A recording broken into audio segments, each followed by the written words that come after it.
First of all, today's meeting was basically for leaders to agree on have a consensus on the zoning of positions ahead of the zonal Congress, which was equitably distributed. Each state in the zone getting two positions, and one national S official and zonal S official. So it was a very fantastic meeting. Everybody spoke like one family, and we came to a unanimous decision to zone those offices to the zone. Ebony will produce the zonal vice chairman, Enugu will produce the zonal secretary, Imo will produce the zonal woman leader, and so on and so forth. It was peaceful. And also we were unanimous in appreciating the judgment from the Court of Appeal that reaffirmed the unanimous emergence of Right Honorable Udo Okoye as the National Secretary of our party. And the meeting was also used as an opportunity to appeal to the Supreme Court to ensure that justice is done in the matter of who is this authentic and substantive National Secretary of our party, which is Right Honorable Udo Okoye. But I must also add on a personal note, not just as a stakeholder in the Southeast zone of the party or as the spokesperson of the opposition coalition, but as a critical and concerned member of the party, that these events are so painful, not just because I'm involved in these whole issues, but because basically people have no conscience. People are not well raised. People are, how will I put it, people are so shameless.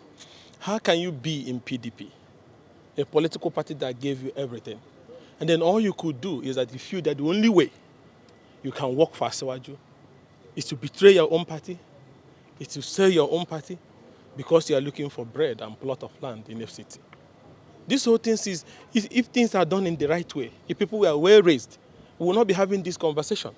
Because everybody in Nigeria expects that PDP should just not only be opposition party, but lead the opposition movement across Africa.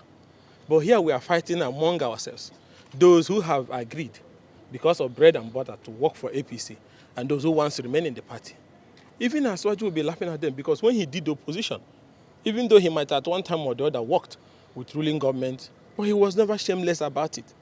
Now you have members of the party, in particular the former governor of Rivers, who is propping his houseboy, Samuel Anyanwu, to be causing this problem. What are you looking for? First of all, the very moment he ran election as a governorship candidate, you have resigned as secretary of the party. Is in the constitution. But because you feel that you want to destroy PDP, so they must keep you there.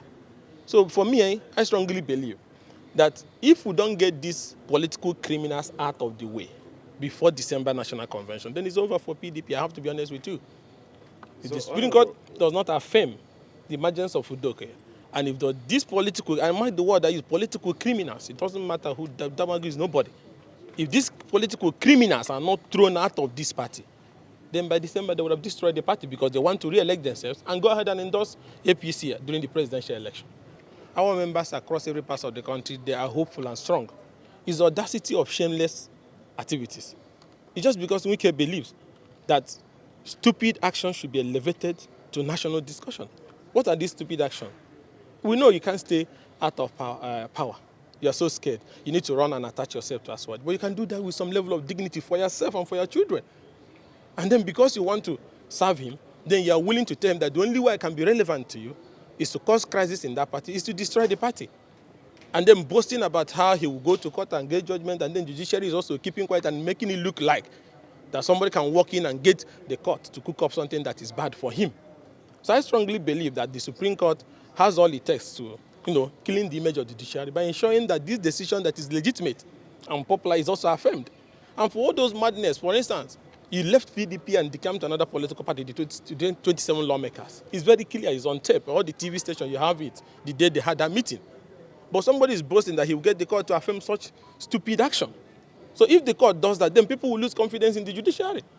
Just because one man once feels that without having access to the purse of a state, he cannot survive.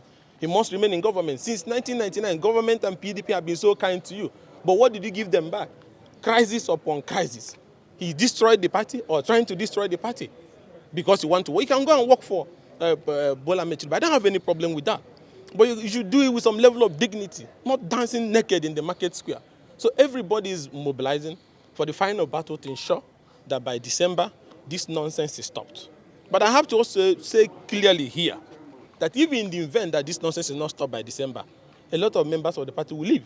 Because not everybody wants to stay in the marketplace and be dancing with mad people. The party leadership has fallen into the hands of political outlaws. That is the reason. Damagu is a political outlaw. Samuel Anyanwu is a political outlaw. These are people who have sold their political soul. So these are the people who are supposed to call the meeting to take those decisions. Ordinarily, to call next meeting to choose a substantive national chairman of the party, they could not, because they're on a mission. And that mission is very simple. Ensure that the PDP does not survive beyond 2027. And then maybe after 2031, they will come and rebuild it because they think they are God. So the problem is Damagu and Anyanwu. They are the biggest political traitor ever in the history of party politics in Nigeria. So shameless. I don't even know what their children, when they wake up and see their father doing this shameless, can they say, Daddy, stop this nonsense? They have no shame. That the two most biggest shameless politicians ever in Nigeria in history today. When you sit down, you go to London, you sit down, you meet with ruling parties and government, discussing how to kill your own party, and every morning you walk up to Wadata and sit on that seat. These are the kind of things that you sit one day, God can send thunder after you for what you are doing. So there are the two reasons why we are here. We're not supposed to be having this conversation. So we appreciate the governor of Enugu State who has kept faith and have been doing everything possible to unite the party and still bring us together in an atmosphere that madness and mad people have taken the political scene. But by December, God's willing, we hope this whole nonsense will end, not just at the Supreme Court, where we believe strongly that Anyanwu will be thrown to the political dustbin where he belongs. We believe by December also, reasonable committed party members will come on board. But if majority of party members keep quiet and this renegade holds the party down by December, then most people may not continue, because not everybody will have that time to stay in a house filled by political monkeys and criminals. Thank you so much. Yes. Thank you very much.